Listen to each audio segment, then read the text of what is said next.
Suppose आप एक bank में काम करते हो एज अ डेटा एनालिस्ट और आपको आपके रिपोर्टिंग मैनेजर ने बोल दिया है that we need to find out list of top 5 customers जिनके मैक्सिमम एफडीज है इन द बैंक। अब आप इसको कैसे करोगे? एक तरीका तो हो गया कि आपने एक्सेल निकाल लिया और उसमें पिवट चालू कर दिया, फिल्टरिंग सॉर्टिंग कर दिया and then you are able to find it. लेकिन इसमें कुछ प्रॉब्लम्स है, टाइम कंज्यूमिंग है, ये आपको मैन्युअली करना पड़ेगा और एक्सेल में भी डेटा का लिमिटेशन है, 10 लाख से ज़्यादा तो आप उसको हैंडल ही नहीं कर पाओगे। So this is where we can use power B I tool. Power B I में एक फंक्शन है which is called as rank X. अब ये रैंक एक्स क्या करेगा? It will find the list of all the customers, फिर उन customers में एक एक कस्टमर ने कितने सारे एफडीज बनाए उसका सम करेगा और फिर उस सम को हम लोग कंपेयर करेंगे। कंपेयर करने के बाद उसको हम लोग रैंकिंग देंगे। इस तरीके से we can find out list of top 5 customers. बहुत सिंपल है। आपके सामने आपको इस वक्त दिख रहा है एक डेटा सेट। इस डेटा सेट में आपको दिख रहा है कि एफडी नंबर है, customer ID, customer name, branch, FD amount and tenure. So इस डेटा को देख के हमको समझ में आ रहा है कि there is a customer which is called as Ravi और इस कस्टमर के भी मल्टीपल एफडीज है। तो हमें क्या करना पड़ेगा? इन सारे एफडीज का सम करना पड़ेगा। लाइकवाइज हमें बाकी सारे कस्टमर्स का भी सम करना पड़ेगा। फिर वो जो सम आ रहा है उसको कंपेयर करना पड़ेगा और रैंकिंग देना पड़ेगा। All of these steps can be done using the rank X function in power BI. अब रैंक एक्स फंक्शन को यूज करने के बाद आपका जो आउटपुट है वो कुछ इस तरीके से दिखेगा। आपको हर एक कस्टमर का मिल जाएगा टोटल एफडी का अमाउंट और उसके रैंकिंग भी मिल जाएंगे। अब इसको एग्जैक्टली कैसे करना है वो देख लेते। तो सबसे पहले तो मैं इसको डिलीट कर देता हूँ। So now let us see how to make use of this rank X function from the start. सबसे पहले मैंने यहाँ से एक टेबल विजुअल को यहाँ पे ड्रैग कर लिया और यहाँ से मैंने कस्टमर आईडी को उठा लिया।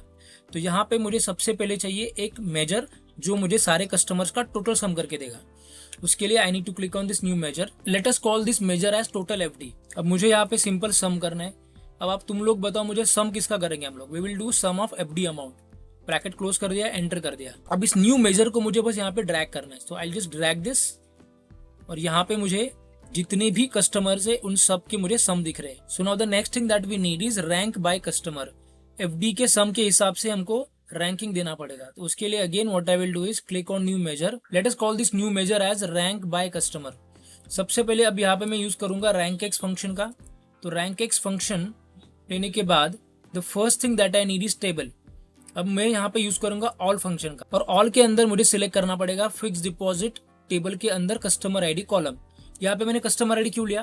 बिकॉज हम लोग कस्टमर आईडीज को कंपेयर करने वाले हैं। ठीक है, so I put a comma. The next thing that I need is expression. अब एक्सप्रेशन हमने ऑलरेडी किया है जो है टोटल एफडी वाला। ठीक है, तो what I will do is मैं इस मेजर को यहाँ पे ले लूंगा total FD. Okay, this will help me compare the total values. Value के लिए मुझे कुछ लेने की जरूरत नहीं, so I just put a comma. अब ऑर्डर सिलेक्ट करने के लिए मेरे पास दो ऑप्शन है, असेंडिंग या डिसेंडिंग। अगर मैंने डिसेंडिंग लिया तो जो सबसे हाईएस्ट एफडी वाला है उसको फर्स्ट रैंक मिलेगा and that is what we want. So I will select descending. Next thing that we need to select is ties. Ties में आपके सामने दो ऑप्शन है, या तो डेंस है या तो स्किप है। अब ये डेंस और स्किप का मतलब क्या होता है? सपोज रैंक 1 पे कस्टमर है लेकिन रैंक 2 पे दो कस्टमर्स है, दोनों का एफडी का सम का अमाउंट सेम आ रहा है। उस केस में दोनों कस्टमर्स को रैंक 2 जाएगा, लेकिन उसके बाद नेक्स्ट रैंक क्या रहेगा? अगर मैंने डेंस लिया तो नेक्स्ट रैंक रहेगा 3। अगर मैंने स्किप किया तो नेक्स्ट रैंक स्किप करके हो जाएगा 4। सो आई एम सिलेक्टिंग डेंस। यहाँ पे हमारा फंक्शन के सारे पैरामीटर्स क्लियर हो जाते हैं। So I put a bracket and hit the enter button. अब अगर मैं इस मेजर को ड्रैग कर लेता हूँ then I should be able to get the ranking. तो यहाँ पे मुझे रैंकिंग मिल रही है। यहाँ पे हम लोग देख सकते हैं कि जिस कस्टमर का सबसे ज्यादा एफडी का अमाउंट था 5,49,000 that is at rank 1, 5,47,000 rank 2 and so on for other ranks. अब मैं यहाँ पे आपको एक इंटरेस्टिंग चीज बताता हूँ। अगर सपोज मैंने यहाँ पे कस्टमर नेम को ड्रैग कर लिया तो देखो क्या हो रहा है। The moment I drag customer name I am getting all customers as rank 1। अब 2 मिनट के लिए सोचो ऐसा क्यों हो रहा है? सोचो। The reason this is happening is because हमने जब ऑल फंक्शन का यूज किया तो हमने सारे के सारे कस्टमर आईडीज को कंपेयर किया, लेकिन यहाँ पे हम लोग क्या ले रहे? Customer name. This is where power BI gets confused. तो अगर मान लो आपको कस्टमर आईडी पे नहीं कस्टमर नेम पे कंपेयर करना है तो आपको यहाँ पे लेना पड़ेगा कस्टमर नेम। लेकिन जब आप कोई भी रियल प्रोजेक्ट में काम करते हो तो आपको ऐसी फील्ड लेनी पड़ेगी जो यूनिक हो, right? It can not have similar values. So just आपकी अंडरस्टैंडिंग के लिए मैं यहाँ पे ले रहा हूँ कस्टमर नेम।